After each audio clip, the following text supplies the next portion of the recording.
नमस्कार, सत्यहिंदी.com पर आपका स्वागत। मैं हूं शैलेश। बंगाल में चुनाव के चौंकाने वाले नतीजे आ गए हैं और तरह तरह का विश्लेषण किया जा रहा है। आमतौर पर यह कहा जा रहा है कि एसआईआर में जो गड़बड़ियां हुई और जिस तरह से 91 लाख लोगों के नाम काट दिए गए और उसके बाद संदेह वाली सूची में डाले गए करीब 27 लाख लोगों को वोट देने का अधिकार नहीं मिला, उसी के चलते बीजेपी जीती है। ये बातें आप सुबह से ही सुन रहे हैं, मैं इस पर बात नहीं करने जा रहा। बंगाल में क्या स्थिति थी उसके बारे में अपना कुछ अनुभव पहले आपके साथ शेयर करूंगा और फिर उसके बाद मैं आपसे जानना चाहूँगा कि अगर ऐसी स्थितियां चल रही थी तो वहाँ के मतदाता को किस तरह से व्यवहार करना चाहिए था। बंगाल से मेरा अच्छा संबंध रहा है। कई कारणों से मैं लगातार बंगाल आता जाता रहता हूँ, ख़ासतौर पे कोलकाता जाता रहता हूँ। तो सुनिए पहली घटना, ये कुछ एक सालों के पहले की बात है। मैं कोलकाता एयरपोर्ट पर उतरा और होटल जाने के लिए एक टैक्सी में निकला। कुछ दूर आगे हमारी गाड़ी के आगे यानी टैक्सी के आगे एक साइकिल वाला आ गया और उसको बचाने के लिए टैक्सी के ड्राइवर ने तेज़ी से ब्रेक लगाया और वो जो है उसने जो साइकिल वाला गिर गया था उसको बचा लिया। झटके के साथ ब्रेक लगा था। साइकिल वाले को तो कुछ नहीं हुआ, लेकिन हमारे पीछे एक गाड़ी आ रही थी, उसने हमारी टैक्सी को ठोक दिया। काफ़ी नुकसान हुआ। उतरकर हमने उससे बातचीत की। बातचीत में पहले तो वो नहीं मान रहे थे, लेकिन फिर मान गए और ये कहा कि आपका जो नुकसान हुआ है करीब 2000 रुपये का, वो हम दे देते हैं। बात ख़त्म होने वाली थी और पैसे लेकर हमारा जो टैक्सी ड्राइवर था वो निकलने वाला था, तभी दो युवक जो है वहाँ क्या नाम है मोटरसाइकिल पे सवार होकर पहुँच गए। उन्होंने पूछा कि क्या हुआ है और उसके बाद उन्होंने कहा कि अब चूँकि ये एक्सीडेंट का मामला है इसलिए आपको थाना जाना होगा। हमने कहा कि भाई हमारा तो पीछे की गाड़ी वाले से समझौता हो गया है, हमको थाना जाने की ज़रूरत नहीं है। लेकिन उन्होंने जोर दिया और लगभग ज़बरदस्ती कहना शुरू किया कि आपको थाना जाना ही पड़ेगा और वहीं पर आपको मुआवजा मिलेगा। ये बातचीत चल रही थी, तब तक दो पुलिस वाले जो हैं वो भी एक मोटरसाइकिल पे आ गए और उन्होंने कहा कि ये युवक जो कह रहे हैं उनकी बात मान लीजिए। मैंने उनसे पूछा कि आप कौन हैं और क्यों हमें ज़बरदस्ती थाना ले जाना चाहते हैं। उनका जवाब था, आमरा लोकल छेलेरा, आमरा तृणमूल कोरी, मतलब हिंदी में कि हम यहाँ के स्थानीय युवा हैं और या स्थानीय बच्चे हैं और हम तृणमूल की राजनीति करते हैं, इसलिए आपको थाना जाना पड़ेगा। खैर थाना गए। वहाँ जिस गाड़ी ने हमको धक्का मारा था उससे कहा गया कि 6000 रुपये दो। 6000 रुपये उससे लिए गए। 2000 पर हमारे टैक्सी वाले से बातचीत हुई थी, उसको 2000 दिए गए। 2000 रुपये हमारे सामने ही थाने वाले ने रखा और 2000 रुपये वो जो दो युवक थे जिन्होंने तृणमूल कोरी बताया था, अपने आप को तृणमूल का बताया था, वहाँ का स्थानीय बच्चा बताया था, उनको मिल गया। यानी 2000 में जो समझौता हो गया था उस पर 6000 रुपये लिए गए। ये जो बंगाल में है इसको क्या कहते हैं, ये और देश में कहीं भी नहीं है, ये हर जगह है। ये एक सिंडिकेट का हिस्सा है और इनके और भी कई नाम हैं, वो हम आगे बताएंगे। और सिर्फ इतने से आप इसको नहीं समझ सकते। मैं एक घटना और बताऊंगा जो लेफ्ट की सरकार के समय हुआ। हम सिक्किम जाने के लिए बागडोगरा एयरपोर्ट पर उतरे और एयरपोर्ट से बाहर निकलते ही एक टैक्सी वाले ने कहा कि आप हमारे साथ चलिए, हम बहुत कम पैसा लेंगे क्योंकि हम सिक्किम से यहाँ किसी को छोड़ने आए थे, अब हमको खाली जाना पड़ेगा। हम मान गए, वो कुछ पैसा तय हुआ। हम उसकी टैक्सी में बैठने वाले थे, तभी वहाँ 2-3 लोग आ गए और उन्होंने कहा कि आप इस टैक्सी में नहीं जा सकते, आप वहाँ यूनियन का ऑफिस है वहाँ चलिए और वहाँ से तय होगा। हमने बहुत कहा लेकिन वो नहीं माने। हम यूनियन के ऑफिस में गए और जिस कीमत पर वो जो टैक्सी वाला हमें मिला था, वो ले जाना चाहता था, उससे 2 गुना से भी ज़्यादा पैसा हमसे लिया गया। और फिर उसके बाद दूसरी टैक्सी में हम गए। उसकी जो टैक्सी जो सिक्किम से ले करके आया था, उसको खाली वापस भेज दिया गया। ये थी यूनियन की एक झलक। ऐसी बहुत सारी घटनाएं मैंने देखी हैं। ऐसे ही एक बार मैं कोलकाता में टैक्सी से निकला, आगे रास्ते में कुछ युवकों ने रोक दिया और उन्होंने कहा कि हम एक ब्लड डोनेशन कैंप करने वाले हैं और इसलिए आप हमें चंदा दीजिए। हमने मना किया और हमने कहा कि ब्लड डोनेशन कैंप है तो चलिए मैं खून दे देता हूँ। उन्होंने कहा नहीं, हम खून नहीं लेंगे, ये तो कैंप तो बाद में लगेगा, अभी आपको यहाँ से जाने के पहले चंदा देना ही पड़ेगा। और जोर ज़बरदस्ती करके उन्होंने चंदा लिया। ये क्या है? बंगाल में ये चल रहा था और इसलिए जब ये स्थिति आई, बीजेपी एक नई उम्मीद की बात वहाँ लेकर पहुँची, तो वहाँ उनको समर्थन मिलना शुरू हो गया। मैंने कहा आपको कि ये जो सारा कारोबार था, जिसको वहाँ सिंडिकेट कहते हैं और भी कई नाम हैं, वो सब शुरू हुआ था लेफ्ट पार्टियों की सरकार के समय, और ममता जी के सरकार के समय में वो पूरा का पूरा जो है वो जवान हो गया।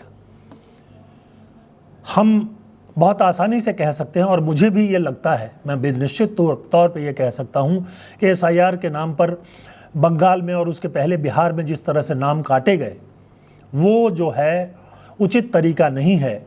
और हमें अब भी लगता है कि कम से कम वो 27 लाख लोग जिन्होंने कि क्लेम किया था कि वो वहाँ के नागरिक हैं, उनको वोट देने का अधिकार मिलना ही चाहिए। लेकिन सिर्फ यही मामला नहीं था। कहीं ना कहीं मुझे लगता है कि ये जो सिंडिकेट कल्चर है वो भी बंगाल के लोगों के मन में बैठा हुआ था। और ये सिंडिकेट कल्चर चूँकि लेफ्ट पार्टियों की सरकार के समय में शुरू हुआ था, इसलिए लेफ्ट पर उनका भरोसा नहीं रह गया था और कांग्रेस भी वहाँ भरोसा देने में सक्षम नहीं रही। तो जाहिर सी बात है कि बीजेपी वहाँ पर घुसपैठिए का मामला लेकर पहुँची, बांग्लादेश से आने वाले लोगों, खासतौर पे मुसलमानों का मामला लेकर पहुँची, हिंदुत्व का मामला लेकर पहुँची, जय श्री राम का नारा लेकर पहुँची, और इसने एक बड़े हिस्से को प्रभावित किया। क्या इनकी भूमिका चुनाव में नहीं हो सकती? क्या हम सिर्फ ये कह के कि सिर्फ नाम काटे गए इसलिए ये सब हुआ हम मान लें? दरअसल माहौल वहाँ बना हुआ था और घुसपैठियों के नाम पर और हिंदुत्व के नाम पर, सनातन के नाम पर बीजेपी ने उसको सिर्फ भुनाया है, ऐसा भी लग रहा है। जब मैं ये कह रहा हूँ तो बहुत सारे जो प्रगतिशील लोग हैं उनको ये बात अच्छी नहीं लगेगी, क्योंकि सब लोग इस समय जो प्रगतिशील लोग हैं, मैं दिन भर देख रहा था, वो सब के सब ये कहना चाहते हैं कि चुनाव आयोग ने SIR किया, उसके चलते ममता हारी, चुनाव वहाँ पर जो है घुसपैठियों का, हिंदू मुसलमान का मामला उठाया गया इसलिए हारी। लेकिन जो कुछ चल रहा था उसको क्या कहेंगे? अब देखिए कि वहाँ सिंडिकेट राज जिसको कहते थे उसमें क्या क्या होता था। कोई भी निर्माण सामग्री जैसे रेत, ईंट, सीमेंट, ये सप्लाई अगर लेना है आपको, रियल एस्टेट में लगाना है, मकान बनाना है, तो ये सिंडिकेट के लोग आ जाएंगे और उनको आपको हिस्सा देना पड़ेगा। और ये सब लोग आम तौर पे ये लोग जानते हैं कि ये TMC से जुड़े हुए थे और इसके पहले वो CPM से जुड़े हुए थे। तो जो लोग इस तरह से बिना मतलब के पैसा दे रहे थे, क्या उनके भीतर कोई नाराज़गी नहीं थी? लैंड माफिया, अब आपने संदेश खाली की घटना ये नॉर्थ 24 परगना में है, सुना होगा। इसमें TMC के कई लीडर्स और सहयोगी, उन पर ज़मीन हड़पने का मामला, महिलाओं पर अत्याचार का मामला, जबरन मजदूरी के आरोप, ये सब जो हैं CBI ने और ED ने जो जांच पड़ताल की है उसमें भी आए हैं। क्या इनका कोई रोल नहीं था? ये भी सोचने की बात है। एक कोल माफिया, आसनसोल, रानीगंज का जो पूरा क्षेत्र है, वहाँ कोयला चोरी, अवैध कारखाने, ट्रांसपोर्ट कंट्रोल, इन सब में जो है वो एक कोल माफिया काम करता है और इसका खामियाजा जो वहाँ ट्रक वाले हैं, जो खान चलाते हैं, मजदूर, उसके अलावा जो मजदूर हैं वो भी उठाते हैं। इसी तरह से टोलबाजी कहते हैं या कट मनी कल्चर कहते हैं। इसमें जो है अगर स्थानीय बाज़ार हैं, कोल्ड स्टोरेज हैं, निर्माण कहीं पर चल रहा है, वो पार्किंग, यहाँ तक कि मंदिरों में भी ये कंट्रोल करता था cut mafia, cut money culture वाले लोग। और ये आरोप था कि टीएमसी से इनको पूरी तरह से समर्थन मिलता है। उसके बाद बहुत सारी चीज़ें आई। आरजी कर के मामले में आपने देखा कि वहाँ किस तरह से एक डॉक्टर के साथ बलात्कार हुआ और फिर उसके बाद उसकी हत्या कर दी गई। बहुत सारी जगहों से राशन स्कैम सामने आया, रिक्रूटमेंट स्कैम कई सामने आए, मिड डे मील को लेकर के कई बातें आई। ये सब बातें हमें ध्यान में रखना होगा, क्योंकि क्या होता है कि जब ये सब बातें सामने आती हैं तो धीरे धीरे मतदाता जो है वो किसी भी पार्टी से दूर होने लगता है। और जब वो दूर होने लगता है तो वो जो गैर मुद्दे हैं, नॉन इशू जिसको कहते हैं, उन पर भी विश्वास करने लगता है। जैसे कि आप समझिए कि वो कोई मंदिर मस्जिद का इशू आ जाए। जब मुद्दा जो है वो ध्यान में नहीं हो किसी पॉलिटिकल पार्टी में, तो फिर ये स्थितियां आना जो है वो मुश्किल हो जाता है। और मैं इन बातों को जब कह रहा हूं तो मैं आपको बताऊं कि ये लग रहा था कि लोग जैसे सीपीएम से ऊब गए थे और उसका विकल्प ढूंढ रहे थे, और जैसे ही ममता बनर्जी विकल्प के रूप में सामने आई उनको स्वीकार कर लिया। लेकिन सीपीएम के दौर की बहुत सारी चीज़ें जो हैं वो चलती रहीं। मैं ये कहता हूं कि जब विकल्प हो तो मतदाता का रुख दूसरा भी दिखाई देता है। एक उदाहरण है तमिलनाडु का। तमिलनाडु में आपने देखा कि विजय, जिसको थेलापति विजय यानी सेनापति विजय भी कहते हैं, ये असल में इनका पूरा नाम जो है जोसेफ विजय चंद्रशेखर है। ये इनके पिता जो हैं ईसाई हैं, इसलिए ये भी ईसाई है, हालांकि माँ हिंदू है, ईसाई है। और आप देखिए कि जो अभी सामने दिखाई दे रहा है वो ये दिखाई दे रहा है कि डीएमके से लोग नाराज़ थे। अगर विजय नहीं होते तो जाहिर सी बात है कि एआईएडीएमके की तरफ जाते, लेकिन जब विजय के रूप में विकल्प आया सामने तो उन्होंने धर्म को किनारे छोड़ दिया, द्रविड़ राजनीति, बहुत सारी चीज़ें जो होती हैं उन सब को छोड़ दिया।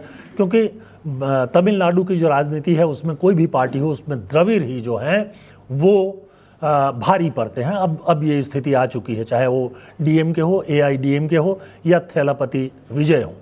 तो ये एक स्थिति आपके सामने दिखाई पड़ती है। तो वो आए। इसके पहले भी बहुत सारे लोग ऐसे हुए हैं जिनके बारे में आप कह सकते हैं। जगन मोहन रेड्डी थे आंध्र प्रदेश में, मुख्यमंत्री थे। उनके पहले वाईएसआर रेड्डी उनके पिता थे, ये तो ईसाई थे। अगर आप इधर देखिए बगल में छत्तीसगढ़ में अजीत जोगी थे, लंबे समय तक मुख्यमंत्री रहे, कांग्रेस में थे, और वो जो हैं वो भी ईसाई थे। तो जब लोग धर्म की से प्रभावित होने लगते हैं तो हम लोग सीधे एक आरोप लगाते हैं कि सांप्रदायिक विभाजन हो गया। लेकिन उस सांप्रदायिक विभाजन से पहले क्या स्थितियां रही है? क्या कोई ऐसा विकल्प सामने रखा गया? क्या बंगाल में कोई विकल्प, अगर कोई जो है सिंडिकेट से, कट मनी गैंग से परेशान हो, कोल माफिया से परेशान हो, तो क्या उसके सामने कोई विकल्प था? क्या सीपीएम ने या कांग्रेस ने कोई विकल्प पेश किया? उनकी अनुपस्थिति में बीजेपी एक विकल्प के रूप में सामने आई। हमें नहीं मालूम कि बीजेपी ये सिंडिकेट खत्म कर पाएगी या नहीं, क्योंकि सीपीएम के बाद टीएमसी आई, ममता बनर्जी आई, तब भी लग रहा था कि ये सिंडिकेट, ये कट मनी वाले लोग कट जाएंगे, लेकिन ये नहीं कटे। तो फिर आपके सामने क्या रह जाता है? कोई शून्य में नहीं रह सकता। इसलिए इसमें कोई दो राय नहीं है कि बीजेपी ने बंगाल में सांप्रदायिक राजनीति की। इसमें कोई दो राय नहीं है कि एसआईआर के जरिए चुनाव आयोग ने बहुत बड़ी संख्या में मतदाताओं को वोट डालने से वंचित कर दिया। लेकिन जब लोग तैयार होते हैं, जब लोग मन में बना लेते हैं तो वो इन सब चीज़ों को किनारे कर देते हैं। बंगाल में जो आज़ादी के बाद की स्थिति थी उसमें सांप्रदायिकता बहुत पीछे चल रही थी। वो एक राजनीतिक राज्य आज़ादी के पहले भी था और बाद में भी रहा। सबसे ज़्यादा पॉलिटिकल अवेयरनेस वहाँ रहा। नक्सलबारी जैसा आंदोलन वहीं से शुरू हुआ था। वो उसमें हिंसा थी और वो ख़त्म भी हो गया। लेकिन आप इसको भी समझने की कोशिश कीजिए कि सांप्रदायिक मुद्दों को उभारने का मौका तभी होता है जब वास्तविक मुद्दे जो हैं ज़मीन पर नहीं दिखाई देते हैं, और यही स्थिति बंगाल में दिखाई दे रही है। और चूंकि तमिलनाडु में एक नया विकल्प सामने आया तो लोगों ने उसको स्वीकार कर लिया। ऐसी ही स्थिति क्यों नहीं है बंगाल में, क्यों नहीं थी? तो ये समझना बहुत ज़रूरी है। हालांकि बंगाल में जो बीजेपी है वो भी कांग्रेस और तृणमूल से आए हुए लोग हैं। उनके नेता आप जानते ही हैं कि पहले तृणमूल कांग्रेस में थे। ठीक वैसे ही जैसे कि असम में है, हेमंत विश्व शर्मा ये कांग्रेस से बीजेपी में चले गए। तो ये सारी चीज़ें जो हैं वो भी काम करती हैं। बहरहाल इस पर विचार कीजिए और आपकी क्या राय है ये हमें ज़रूर बताइए कि आखिर सांप्रदायिक मुद्दे जो हैं वो समाज के दूसरे मुद्दों पर क्यों हावी हो जाते हैं, और कौन सी ऐसी स्थिति होती है जब लोग धर्म या धार्मिक विभाजन के आधार पर ही सोचने और वोट करने लगते हैं। आपकी राय बहुत महत्वपूर्ण है। कमेंट सेक्शन में आइए और अपनी राय ज़रूर बताइए। इसके साथ साथ आपसे अनुरोध है कि हमारे प्रोग्राम को लाइक कीजिए, हमारे चैनल को सब्सक्राइब कीजिए, सत्य हिंदी के ऐप को डाउनलोड कीजिए, और सत्य हिंदी का जो सदस्यता अभियान अभी चल रहा है हमारे वेबसाइट पर जाएंगे तो आपको सारी सूचना मिल जाएगी, उससे भी जुड़ जाइए। आज के लिए बस इतना ही। बहुत बहुत धन्यवाद। नमस्कार।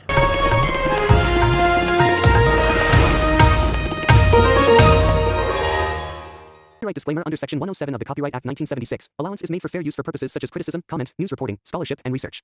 Fair use is a use permitted by copyright statute that might otherwise be infringing.